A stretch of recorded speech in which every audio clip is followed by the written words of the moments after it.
If your slice comes and goes again, you don't truly understand what a slice is and how to properly fix it. Oh damn. Oh, 0.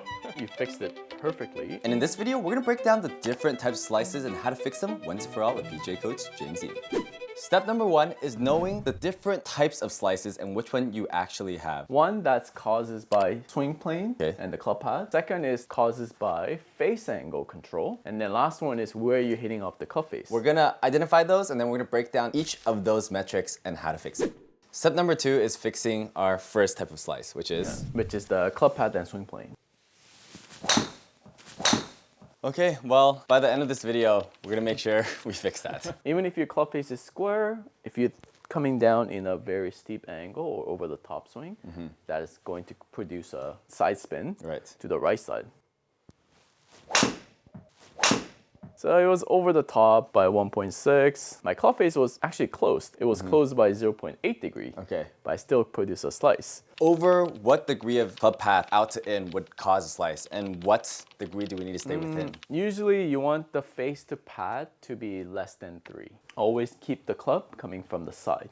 Like get your club pads to be 0. Your club pad was 4.6. So your club pad is a little too much inside out. It seems like I don't have a club path issue. But for most of the audience, Yes, they they have have this issue. So how can they work on this? One of the easiest drill is just put anything. You can put a head cover, golf basket, put it right here. Okay. And don't hit the ball. Always try and hit the tee. Don't practice hitting the ball.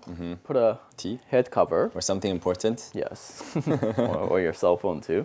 And then keep working on getting your club coming from the side, not from the front, coming from the side. And also when you do this, make sure to drop your right shoulder a little bit. And then easiest way to first do this is do small swing first, like a half swing, and get your right feet slightly back. So I want you to close your stance a little bit and then start with the small swing. 1, 2. And you can actually see where your club head is moving Yes. when you look closely to the club head and see where your club head is heading through the impact.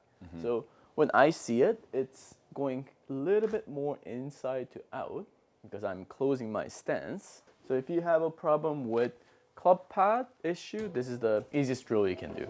And then start hitting ball from this position. And how you know if you're going outside in, make sure to do a down the line video from your hand line right here and see if your club is in front of the ball right before the impact. Step 3, our second type of slice. Which is club face control. You're gonna square the face or close the face during the impact. Explain to me all the different types of outcomes with the different club faces on contact. If you're coming out over the top, which is like slightly out to in club pad, if your club face is square, it's still going to slice. Okay.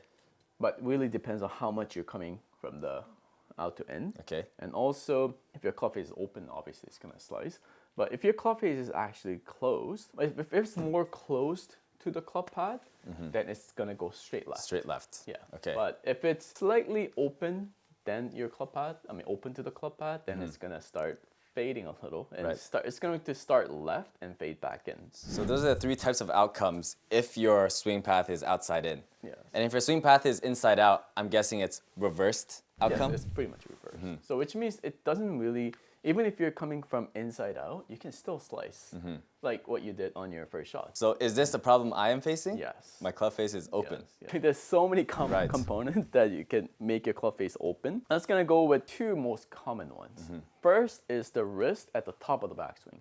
When you're going to a backswing position, I notice like a lot of students, they want to create power and they want to hit the ball far. Notice they trying to add like maximum wrist hinge at the top. So what happens is, this is proper wrist hinge look like this. You see my Straight. wrist is straight. Yes. And this is my maximum wrist hinge I can Right. go, or wrist cock. Okay? Yes. But what people usually do to create more wrist hinge, they start doing this. You see, I added more hinge there, Right. or wrist cock there, but my club face is wide open. One is because their tempo is way too fast. So their backswing is fast. When their backswing is fast, their momentum of the club head does this. Yes. If you go slowly, it's easier to keep your wrist straight. Even if your backswing was slow, if you rush your downswing, do you see what happened to my It changes wrist? position. Oh yeah, it changed. Because club is going this way, my hands are going this way. You see my wrist start to cup. Open face. Right. Quick pause, we do things differently here. We don't sell courses and we don't hide great coaching behind paywalls because everything we teach on this channel stays completely free and that's never changing. If you want to help keep it that way, join our YouTube memberships where you'll get access to our private community, member perks, and you'll be directly supporting free education for people everywhere. Now back to the video.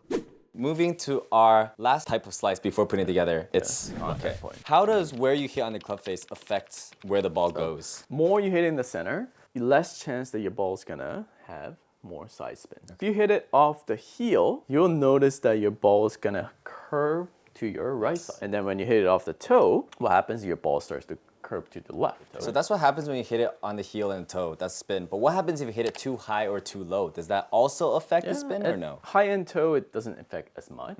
Better to hit the center. Okay, so how do people hit the center? First is your setup position.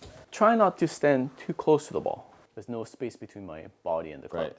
So with the driver, you want to have at least 2 fists space between your body and the club. You see the line in the center of the club head? They've always put this on the ball. That mark? Yeah, because when you don't go to impact like this, you always lift the club. So it's always gonna be on the heel when you lift the club head. 2 other main reasons why people hitting off the heel is, one is because over the top. So when you're going over the top, you see the club is in front of the ball, you have higher chance of hitting off the heel. And last one is just this. Whenever you do have a very late release, what happens? Your hand, you have higher chance of your hand moving that way, which means when your heel is faster than the toe, you have a higher chance of hitting it on the heel.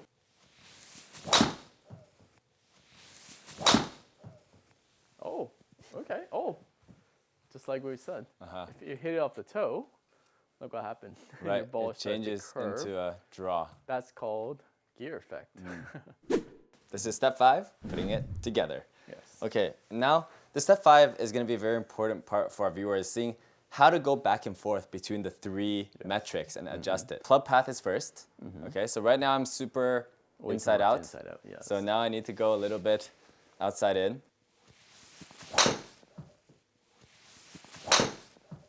Oh damn. Oh, 0. Good. Okay. Okay, you fixed it perfectly. And then you slightly hit it off the heel. That's Okay. why the ball had a little bit of fade. There we go. It's that easy to fix slice, and we also fixed my slice too, so good stuff. If you enjoyed this video, make sure to like, comment, subscribe. Check out next video over here, and also check out James' new golf lounge in the description down below.